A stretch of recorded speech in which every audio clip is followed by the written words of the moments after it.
Well, I hope you had a good break and that you have stayed healthy in this difficult time. Please get your vaccination if you're able to do so. I know that it's not available for in many places and for younger people, but if you have that opportunity, you should do so. We should take we should take advantage of the physical and provisions that are part of the Lord's spiritual provisions of our daily bread. He uses medication, he uses vaccinations, he uses all of these things, and we should not pretend that he doesn't. It's part of, as I say, it's part of his daily provision for us, of our daily bread. We come now to the end of chapter 14, and I understand from Masood that not everyone is keeping up, and I would admonish you that you must keep up in order for New Testament Greek to be of benefit to you. If you get far behind, then you won't understand the lessons, and then eventually you'll have to quit because you won't be able to pass the examinations, and that would be too bad. It does take a lot of investment. It takes a lot of time. It takes a lot of energy. All of you have jobs. All of you are doing other things. You have families to care for. You have to know if this is what you need, what you're supposed to do. But by now, I hope that you have come to the conclusion that God has called you to this work. And if He has, He will provide and He will help you with the time. But you need to work hard.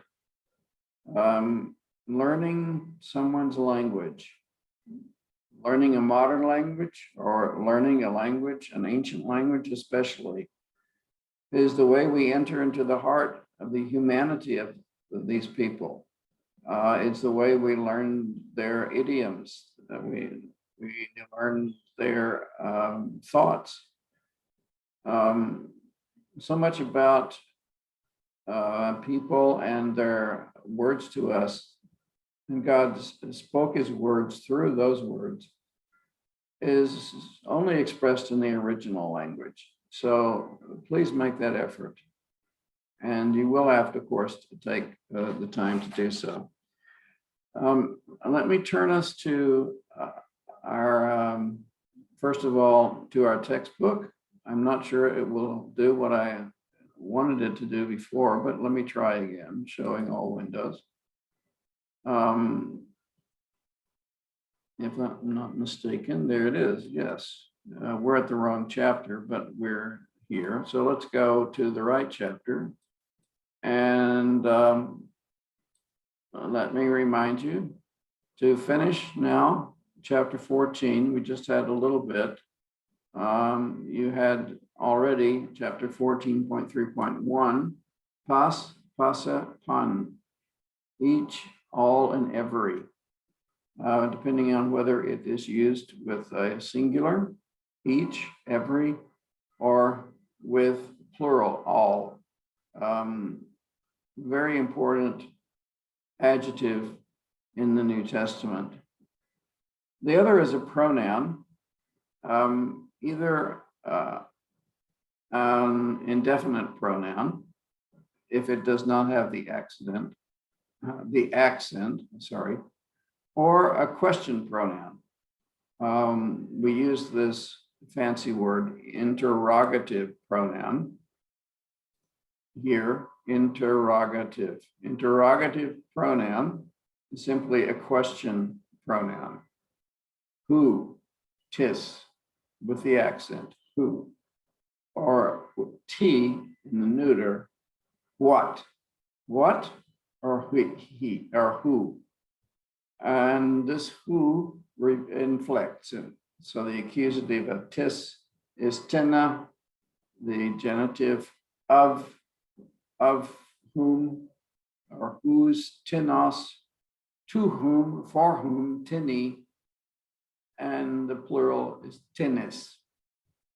follows the third declension noun very shortly, very closely, sorry. And that's why it's here in chapter 14.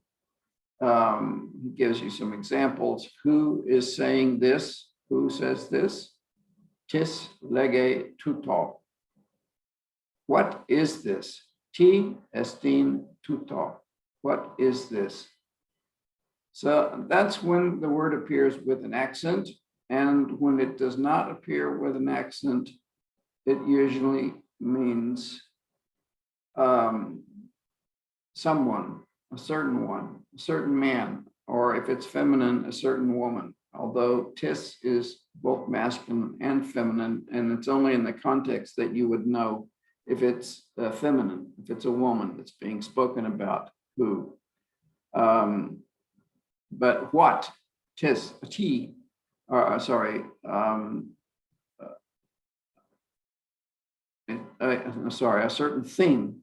The neuter form would generally be more visible or easily understood. In the textbook, he has a rather complicated discussion about the fact that actually it's not the accent that separates these two words, but I think I'm going to make it easier on us and just say that if it has the accent mark, then that's the interrogative, or sorry,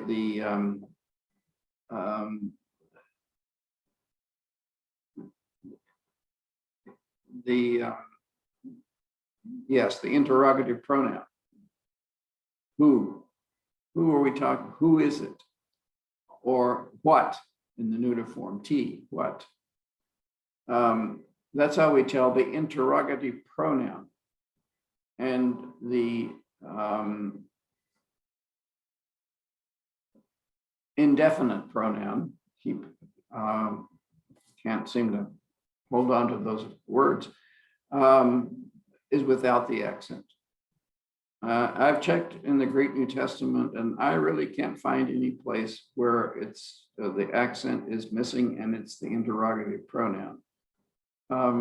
That's how you tell them in part. How it was spoken in the New Testament times.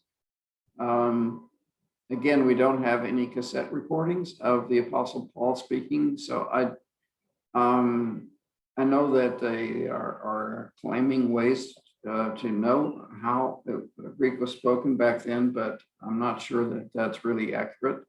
So I think we can take the separation of these two simply by one has the accent, the other doesn't have the accent. So if you see tis, t without the accent, a certain one or someone. If you see it with the accent, an interrogative pronoun. Who or what?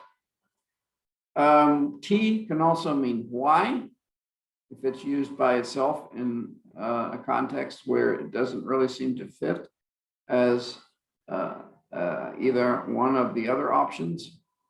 So keep that one also in mind. In 14.3, we have the first and second person pronouns that are all the forms, which we've actually had already, but they are laid out for us. I think one or two may have been missing. Ego, I, eme, me. The eme with the epsilon in front is an emphatic form. Me, I. But remember that if these forms are present and you also have the verb that gives the pronoun, they're already emphatic. I myself am coming. Por ego poru omai. I myself am coming. He is seeing me. Hora. He is seeing. He is seeing me. Me. He is seeing me, myself. Hora eme. Eme. The eme is emphatic as opposed to me by itself. So go through and make sure that you know the forms in their nominative, accusative, genitive, and dative, and then the plurals, hemes, hemas, hemon, and hemin. And by the way, very often students confuse hemes and humes, we and you. It's very important that we that we learn hemes is the we form, and humes and humas is the you plural form. And of course, su, se, su, soy is the you singular form. Chapter 15 brings us then, and you'll have some exercises that we didn't do last time, which give us an opportunity to practice with these new vocabulary words in the last section of chapter 14. But we must move forward and begin the infinitive mood. And so I'm going to take you here, stop sharing this, and take you to another place, to a presentation where I think, and hopefully we can make this fairly short. The PowerPoint slideshow, which apparently I've already started. So let's go back and start it again and look at the infinitives in chapter 15.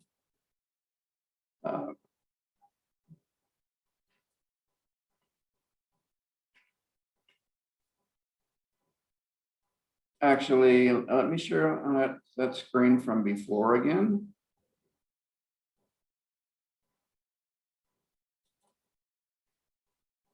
And I think I stopped here before I should have. The infinitive mood, we have different Greek moods. And we have already seen the verb of forms of the indicative mood. We have done the present and the aorist tense, and they're all from the indicative mood.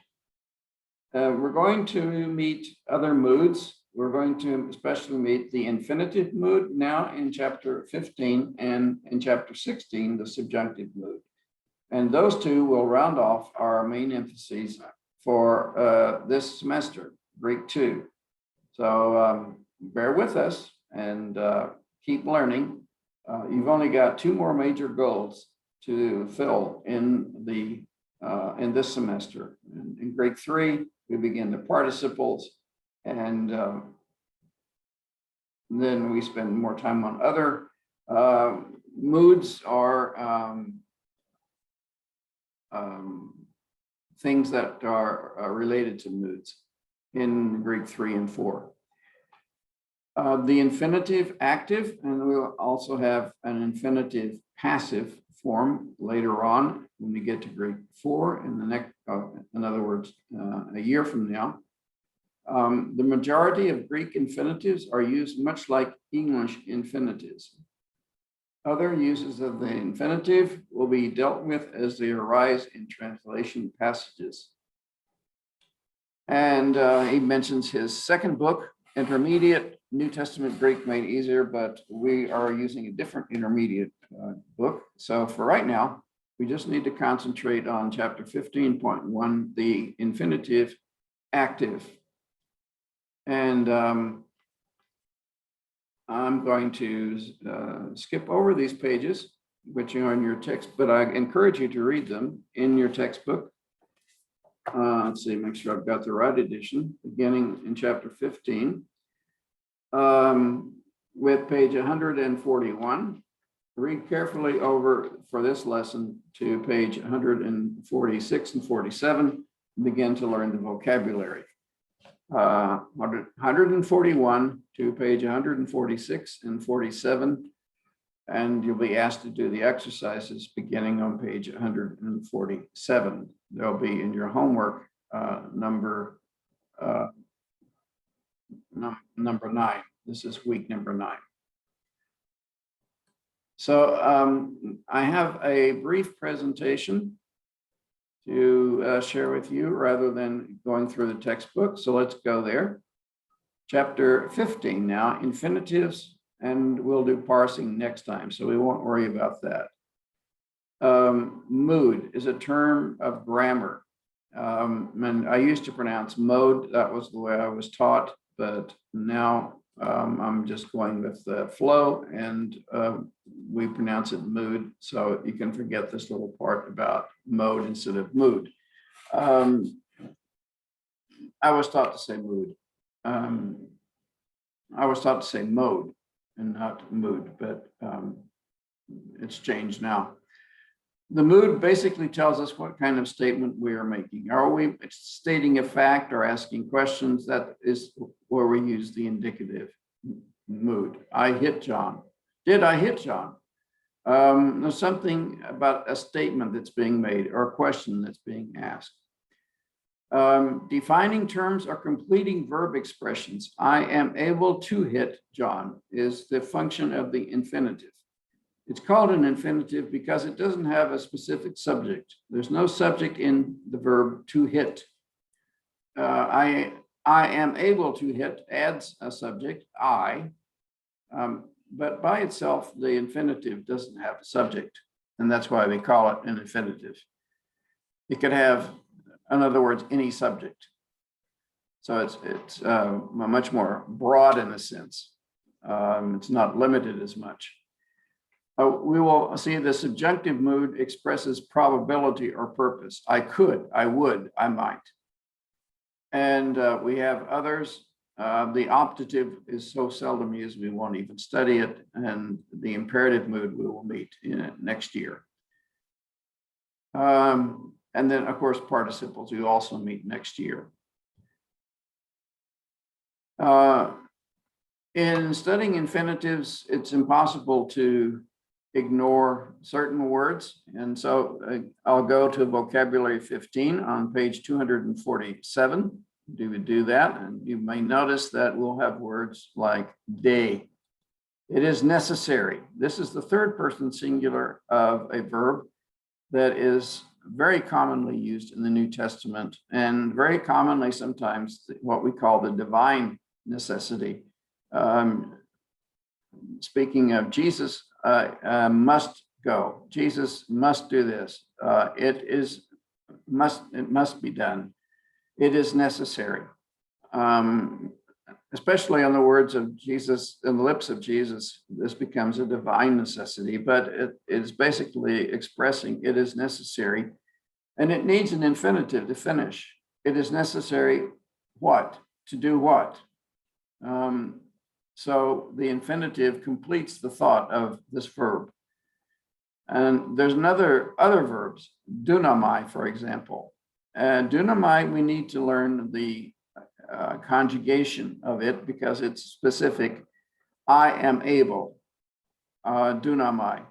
Dunasai, you are able. Dunatai, he, she, it is able. It's very easy, no problem to learn, but we do need to learn it because it is basically different from all the other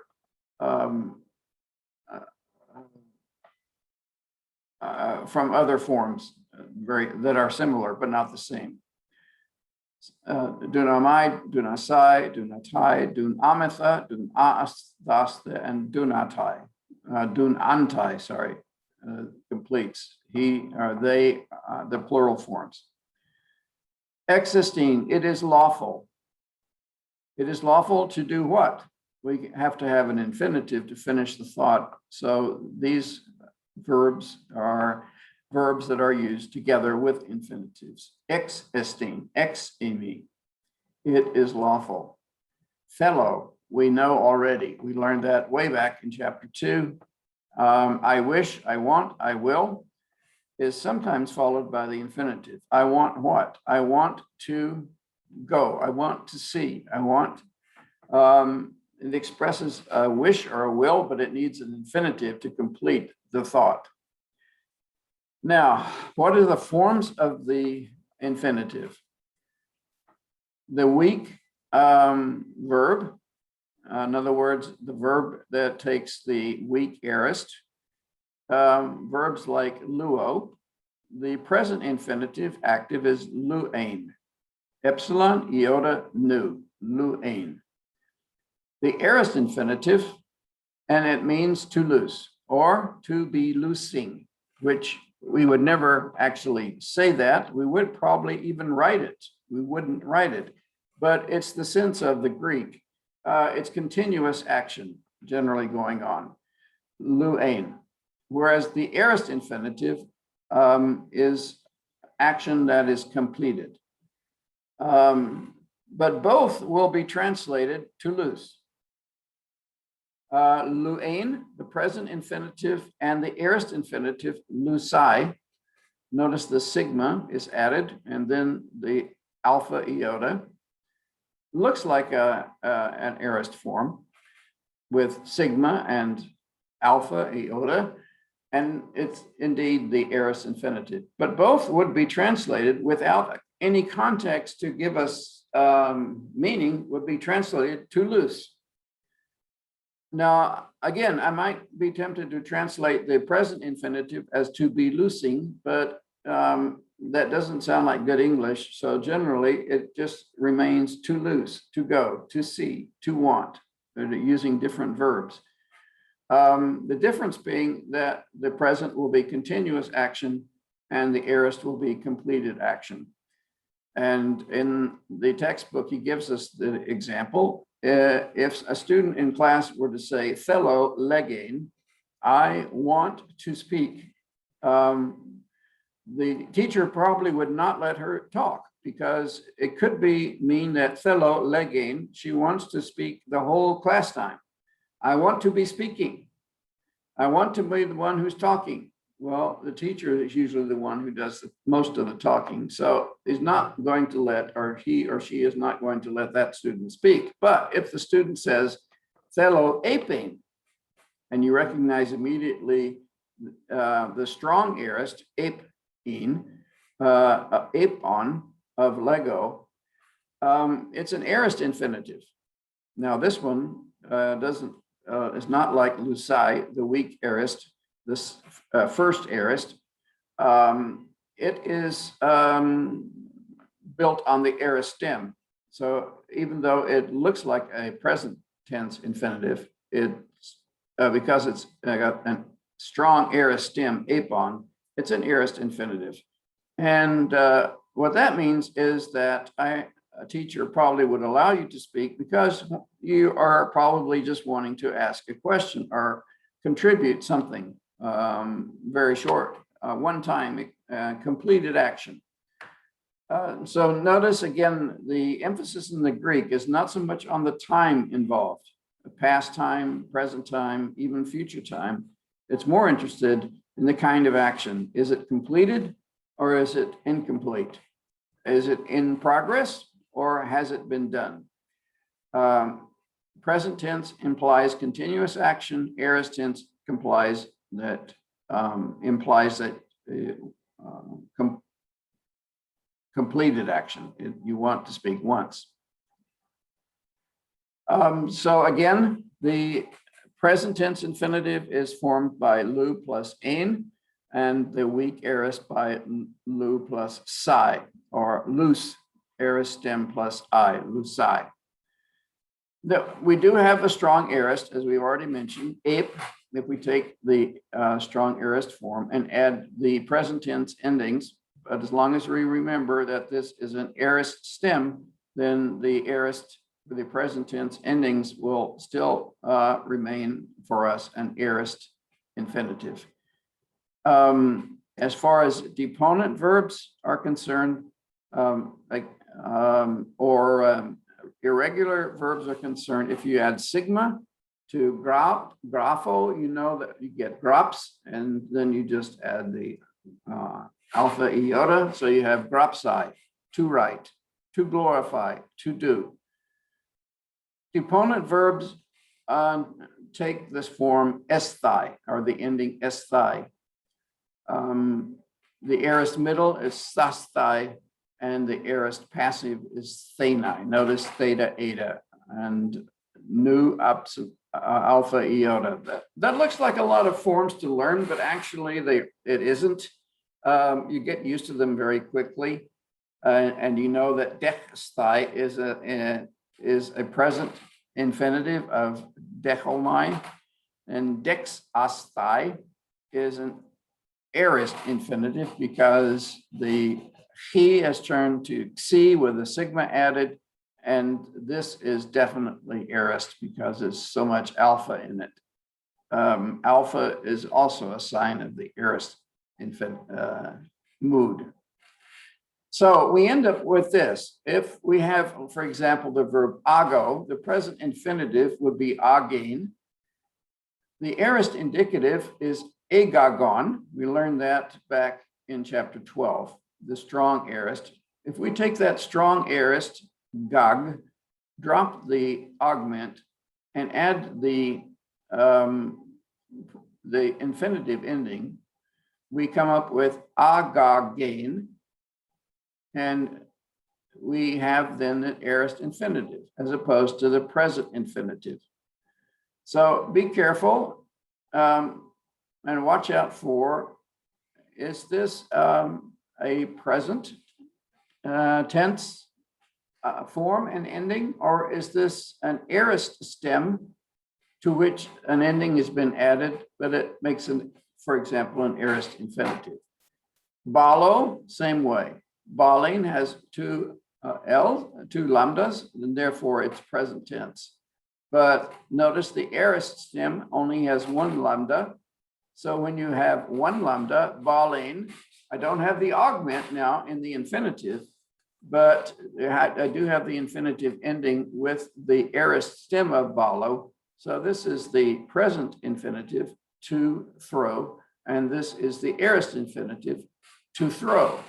Without context, I can't really make a difference in translation between these two infinitives: to throw, to eat, or I eat, estheo, esthein, to eat, or we might translate to be eating, but that's not generally how we don't use the continuous with English in English very often with the infinitive, but that's what it means. Continuous action, to be eating, esthein. We know that the strong aorist of eat is ephagon. I ate, or they ate. Add the infinitive ending, phagain, and it becomes to eat. So esthein, to eat. Phagain, aorist, to eat. Lambano, and again, we see the same things. We see the aorist stem, and it be lambanin. The present infinitive becomes labain, the aorist infinitive. Legain, the present infinitive, and apon becomes apain, and we know this is the verb lego. These are the present infinitives and the aorist infinitives. And finally, horao, the aorist indicative. I see, I saw, adon. Could be also they saw, but generally here in this table, it's consistent with I saw, adon. But look at the aorist infinitive, iddain. Drop the augment, the epsilon. And what do you have? You have id. The ending is on. Drop the ending and add the aorist ending, iddain. The present tense, the aorist infinitive. And both would be translated to see. Well, I don't have an infinitive here, but if I did have a present infinitive of horao, I would translate simply to see. Iddain, to see. Only the context would tell me if it's a continuous seeing or a one-time action. So then we have these verbs like thelo, luein, I want to see, that are helping verbs that we add to infinitives in order to make the thought, to express the thought, to use the infinitive. So those are the ways in which the infinitives are formed. And basically, you need to, first of all, learn the endings of the present and aorist tense infinitives. And then you need to learn how those are formed when you add them, the endings to the stems, the present stems and the aorist stems. By doing your homework in chapter 15, you'll be able to understand what we're talking about better here, because you'll, by doing those sentences and doing the translation, you'll see how infinitives are formed and how they are translated in the Greek New Testament. The other explanations of the infinitives will be from Dr. Campbell, and we will continue next week in reviewing the uses of the infinitive, because those are a little more complex than they are in the English language.